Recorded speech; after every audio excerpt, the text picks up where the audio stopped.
बिस्मिल्लाहिर्रहमानिर्रहीम। आप देख रहे हैं मुनीर टीवी और मैं हूं मलक मुनीर हुसैन।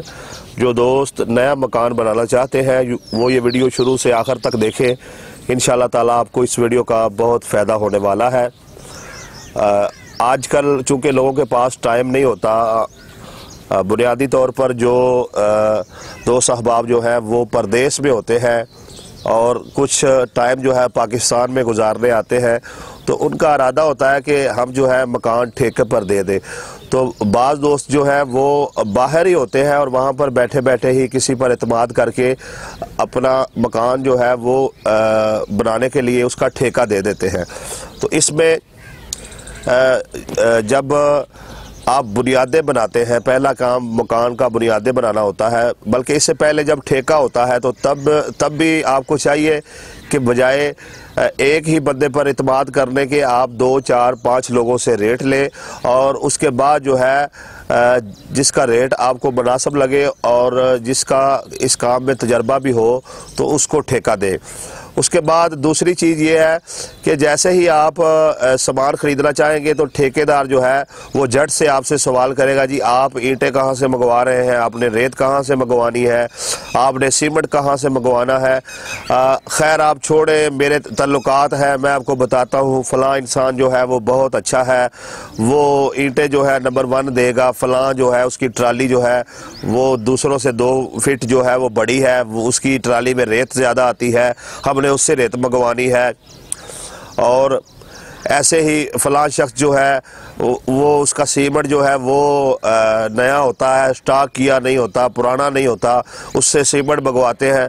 तो ये सारी बातें करने का उसका क्या मकसद होता है? इसका मकसद ये होता है कि सारे ठेकेदार तो नहीं, लेकिन ज़्यादातर ऐसे ही करते हैं कि वो ईंटों में भी अपनी कमीशन रखते हैं। उन्होंने भट्ठे वाले से या जो कमीशन एजेंट है ईंटें देने वाला उससे बात की होती है, तो पर हज़ार जो है मिसाल के तौर पर वो 100 रुपया अपना तय कर लेते हैं और जैसे ही एक चक्कर ईंटों का आता है 5000 का, तो 500 रुपया उनको उधर से भी बच जाता है। कुछ लोग जो है इसमें से ज़्यादा भी लगाते हैं। और अभी हमारे इधर मेरे घर के पास ही डॉक्टर फ़रूक साहब हैं, वो अपना मकान बना रहे हैं। तो चूँकि वो टाइम नहीं दे पाते तो वो ईंटें मंगवाते थे और ईंटें खुली जो है वो उतार दी जाती थी। तो 5000 ईंटों की बजाय जो है वो 3700-3800 ईंटों के उन्होंने 5 चक्कर उतारे और उसके बाद जो है एक दिन जो है ईंटों की गिनती मैंने करवाई है, तो ईंटें जो हैं वो 3700 तो 32 ईंटें निकली है। तो इस हिसाब से 5 चक्रों में उन्होंने जो है तकरीबन 6000 ईंट का जो है वो फ्रॉड लगाया है। तो ऐसे भी करते हैं। जब आपने ईंटें मंगवानी है तो कोशिश करें 2-4 अफराद से खुद बात करें और ईंटों का मेयार देखें और अगले बंदे से तय कर लें कि भाई आपने जो ईंटों का फेरा देना है इसमें 2 ईंट ना हो, जो है खंगारी ईंट ना हो, साफ़ सुथरी ईंट होनी चाहिए। अब बिलफर्ज जो है ईंटें आ रही हैं तो आपको चाहिए उसे कहे कि इनको ईंटों को जोड़ के रखे, आपने जो है खुली ईंटें नहीं तुरवानी। ऐसा जोड़ के रखने से आपको पहला फ़ायदा ये होगा कि आपकी जो ईंटें हैं उनकी तादाद जो है आप गिन सकेंगे। तो यहाँ पर भी जो है दाव लगाया जाता है। तो उसके साथ साथ सीमेंट वाले से भी जो है अपनी 5-10 रुपये फ़ी तोड़ा तय कर लेते हैं, रेत वाले से भी 100-200 रुपया फ़ी ट्राली में अपनी बचत कर लेते हैं।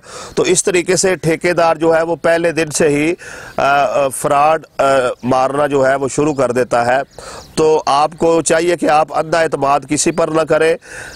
बुनियादी तौर पर जब आपको ये चीज़ें चाहिए तो इसमें आप अच्छे तरीके से जांच पड़ताल करें और अपनी मर्ज़ी के बंदे से जो है सामान लें और जिसे सामान ले और उसको साथ में ये बोल दे भाई दरमियान में कोई भी ठेकेदार या कोई दूसरा तीसरा बंदा जो है वो मुलव्वस नहीं है, ये सामान तुम मुझे दे रहे हो और सामान तुमने सही देना है, इसमें कोई फ्रॉड नहीं लगाना।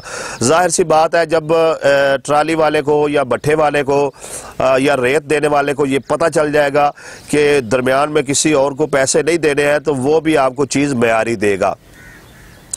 अब आगे चलते हैं। आगे जैसे ही आप बुनियादों को मजबूत करने के लिए जो है एक डैम्प डालेंगे ऊपर, तो उसमें आपको बजरी और रेत की ज़रूरत है। ये पहला मौका है जिस पर आपको थोड़ी सी बजरी चाहिए, थोड़ी सी रेत चाहिए, लेकिन वहाँ पर ही वो ठेकेदार कोशिश करेगा, आपको कहेगा कि भाई ये है कि ज़रूरत तो रहनी है हमको रेत की बजरी की, तो हम ट्रक मंगवा लेते हैं। तो जब ट्रक रेत का मंगवाया जाएगा तो वहाँ पर भी दाव लगाया जाएगा। इसके बाद सरियों में भी दाव लगाया जाएगा। तो ऐसे ही अल्लाह अकबर, जब भर्ती डालने का वक्त आता है तो वहाँ पर भी जो है दाव लगाया जाता है। तो ये था बुनियादों तक जो है वो किस किस जगह पर आपको दाव लगाते हैं। तो इंशाअल्लाह ताला अगली वीडियो में मैं आपको मज़ीद बताऊँगा।